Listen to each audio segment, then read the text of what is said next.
Selamat pagi sahabat Alkitab yang terkasih. Marilah kita mengawali hari ini dengan melakukan perenungan akan firman Tuhan.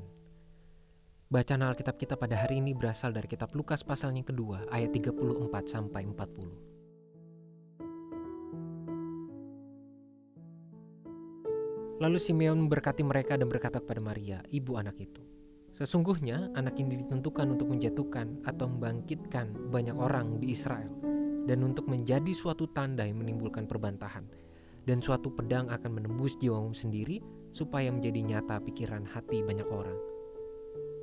Lagi pula di situ ada Hana, seorang nabi perempuan, anak Fenuel dari suku Asyir. Ia sudah sangat lanjut umurnya. Sesudah kawin ia hidup 7 tahun lamanya bersama suaminya. Dan sekarang ia janda dan berumur 84 tahun. Ia tidak pernah meninggalkan bait Allah dan siang malam beribadah dengan berpuasa dan berdoa.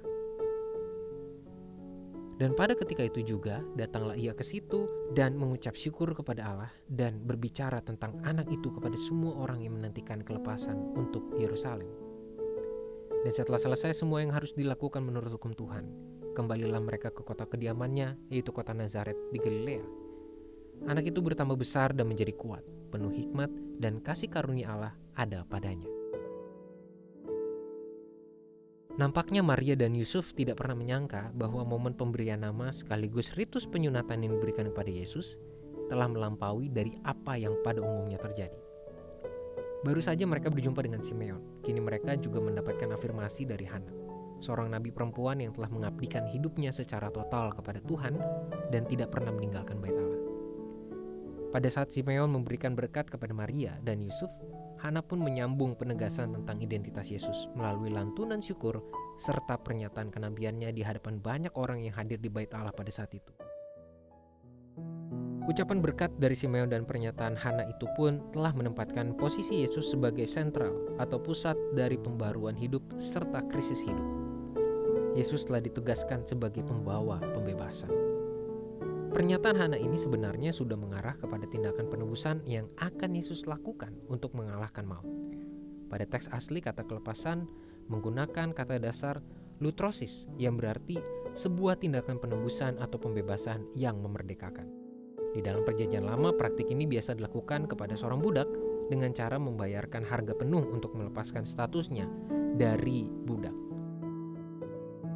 Nubuat Hana ini pun kembali dijelaskan oleh si penulis Injil Lukas, khususnya pada pasal 24 ayat 13-35, untuk mengklarifikasi bahwa pembebasan yang dilakukan oleh Yesus bukanlah bersifat politis, melainkan kehidupan kekal. Yesus melakukan penebusan, pembayaran penuh untuk membebaskan dunia dari kuasa maut. Perilaku Simeon dan Hana ini tampilkan pada catatan ini perlu kita lihat sebagai beragam tindakan pendidikan iman yang dapat terjadi pada waktu dan tempat yang tidak terduga. Bahkan, Maria dan Yusuf sebagai orang tua Yesus yang sudah lebih dahulu mengetahui tentang identitas sang anak pun tidak pernah menyangka bahwa mereka mendapatkan kesempatan pengajaran yang semakin meneguhkan identitas Yesus.